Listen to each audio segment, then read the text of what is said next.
Hi, I'm Rachel Morgan, and this is the story of how my seemingly perfect sister's greed led to her downfall. Sometimes the quietest person in the room is the one you should watch out for. My sister Claire learned this lesson the hard way. I grew up in my grandmother Rose's antique shop, timeless treasures, breathing in the history of every piece she carefully curated. While Claire was winning beauty pageants and collecting academic honors, I was learning the stories behind centuries-old jewelry and rare collectibles. Grandma Rose would always say, "Rachel, dear, you have an old soul. You understand that true value isn't always visible at first glance." If only I had understood how prophetic those words would become. Claire was the family star, master's degree in business, successful real estate agent, perfect husband, dream house under construction. I was the quiet one, spending my weekends helping Grandma in the shop, taking online courses in art history and appraisal. "You're wasting your life with all that old junk," Claire would say during family dinners, her diamond tennis bracelet catching the light.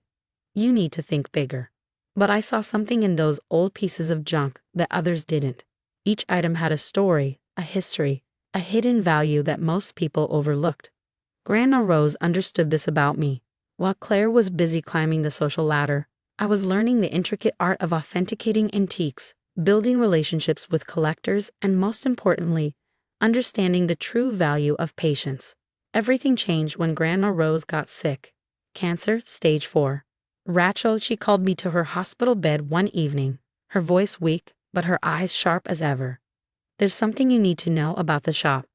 She told me about a secret, one that would change everything. But before she could finish, Claire burst in with her usual dramatic timing, trailing designer perfume, and interrupted our conversation. "Grandma, the specialist I found in New York can see you next week."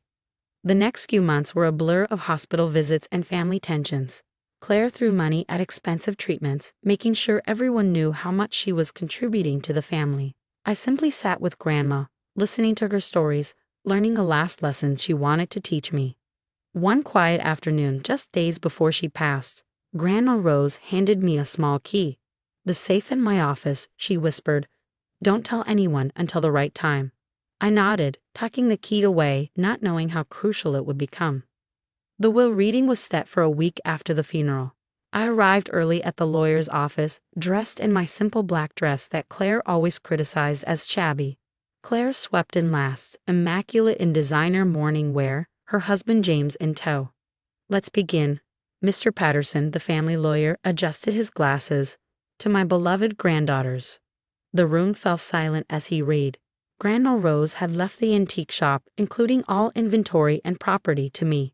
Claire's face turned an interesting shade of red. "This is ridiculous," she exploded. "Rachel can barely pay her rent. How can she run a business? She'll ruin Grandma's legacy." But Mr. Patterson wasn't finished. Claire would receive a substantial cash inheritance, contingent on the shop remaining in my ownership for at least 5 years. "This is absurd." Claire stood up, her voice shaking. "Rachel's been stealing from the shop for years. I have proof." She pulled out a folder, slapping it on the lawyer's desk. Security camera footage, inventory discrepancies, missing deposits. I had an audit done. She's been pocketing valuable items and cash for months. My heart stopped. The documents looked official. Spreadsheets, photographs, even bank statements. James, Claire's husband, stepped forward, his face grave. "As a financial advisor, I can confirm these irregularities. They're very serious." "I would never." My voice cracked. Grandma Rose trusted me. Clearly, she was too senile to see what was happening. Claire spat. "I'm contesting the will. Rachel's not fit to run the shop. She'll destroy everything Grandma built." I stood up, tears streaming down my face, and walked out. Behind me, I could hear Claire already discussing taking over the shop's management with Mr. Patterson. But as I drove away, my hand clutched the small key in my pocket, and a plan began forming in my mind. That evening, as I sat in my small apartment, I remembered all the lessons Grandma Rose had taught me about patience, about hidden value, about waiting for the right moment. Claire thought she had won, but she had forgotten the most important lesson of the antique business: everything valuable leaves a paper trail. I pulled out my laptop and began typing. By morning, Claire would learn that sometimes the quiet ones are quiet because they're watching, waiting, and planning. The next day would bring revelations that none of them expected. The next morning dawned bright and early. I arrived at Timeless Treasures just as the sun was rising, using my key one last time. Or so Claire thought. The shop was quiet, filled with the subtle smell of wood polish and history that I'd known all my life. I walked straight to Grandma's office, my heels clicking on the hardwood floors. The safe was hidden behind a Victorian oil painting, a piece Claire had always dismissed as dreary. My hands trembled slightly as I inserted the key Grandma had given me. Inside, I found exactly what Grandma Rose had promised: leather-bound ledgers, USB drives, and a sealed envelope with my name. But most importantly, I found the truth that would change everything. At precisely 9 a.m., Claire burst through the shop's door with James and their lawyer in tow. "But you're here," she smirked. "We can do this civilly. Just sign over the shop, and we'll forget about pressing charges for the theft." I smiled, thinking about Grandma Rose's favorite saying about patience. "Before we do anything, I think you should see what's in Grandma's safe." The safe. Claire's perfectly plucked eyebrows rose.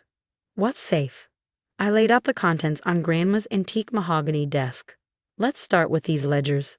You see, Grandma Rose kept 2 sets of books, one for the shop's regular business, which you audited, and another for her special collection." "Special collection," James interjected, his financial advisor instincts kicking in. "Yes." I opened one of the ledgers.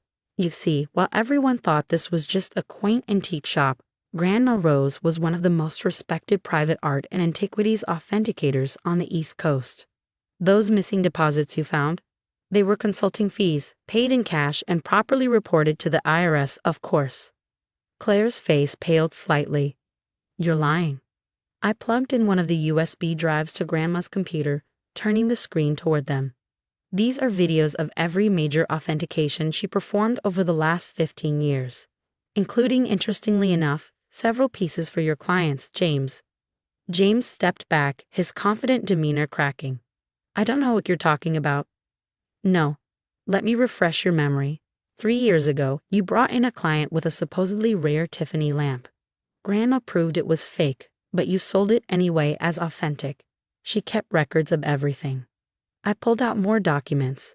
"She also kept records of every time you tried to use the shop to authenticate forged pieces for your wealthy clients' insurance scams. That's why she never let you take over the business aspects, Claire. She knew you were helping James defraud clients." "You can't prove any of this," Claire whispered, but her face had turned ashen. "Actually, I can. You see that audit you had done? It triggered an automatic alert to Grandma's lawyer, the real one, not Mr. Patterson here, who I assume is James's friend." The hired lawyer shifted uncomfortably. Her actual attorney has already filed reports with both the FBI's art crime team and the SEC. Claire collapsed into a chair, her designer outfit suddenly looking deflated. "Why are you doing this?" "Because you never understood what Grandma was building here. You saw an old shop with dusty furniture, but she created a legacy of trust and expertise, and you tried to steal it by framing me." I opened the sealed envelope, pulling out one final document. "But here's the real surprise. Remember that dream house you're building? The one you took out 3 mortgages on because James' investments aren't doing so well." Claire's head snapped up. "How do you?" "Grandma knew everything. She knew James was using your construction loans to cover his investment losses. That's why she left me not just the shop, but also her entire private authentication business, including her client list of legitimate collectors who actually have money to invest in real estate." Through the shop's windows, we could see police cars pulling up outside. Claire jumped to her feet. "You called the police?" "No," I replied calmly. "That would be the FBI Art Crimes Division. Apparently, some of James's clients have been asking questions about their collections. What happened next was chaos. James tried to run but didn't make it past the vintage armoire by the door. Claire screamed about family loyalty and betrayal. The FBI agents were particularly interested in the contents of Grandma's safe. By evening, I sat alone in the shop, running my hands over the smooth wood of Grandma's desk. My phone hadn't stopped buzzing with messages from Claire's real estate clients looking for new representation, from legitimate collectors hearing their favorite authenticator's granddaughter was taking over, from investigators asking for cooperation. Mom called, crying about family and forgiveness. "Did it have to end this way?" she asked. Claire gave me no choice, I replied softly. She tried to steal everything Grandma built. She forgot that just because something looks quiet and simple on the surface doesn't mean it's not valuable. 3 months later, I stood in front of Claire's dream house at the foreclosure auction. James was facing federal charges, and Claire couldn't manage the mortgages on her real estate agent's salary.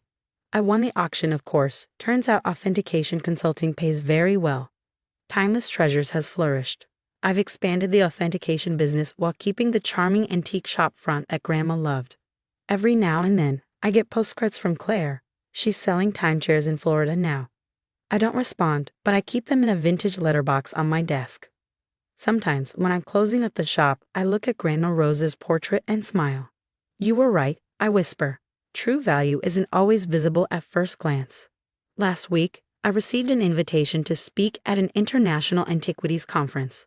The topic? Modern authentication in the digital age. I accepted with a smile, thinking about how appearances can be deceiving. After all, I have quite a story to tell.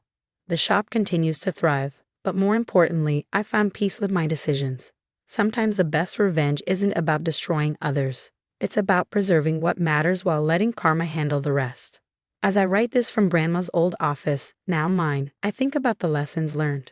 The quiet ones in the family aren't always the weakest. Sometimes they're the ones who see everything, understand the true value of patience, and know exactly when to open the safe. In the end, Claire thought she could steal a simple antique shop. Instead, she lost everything trying to destroy the very legacy that could have secured her future.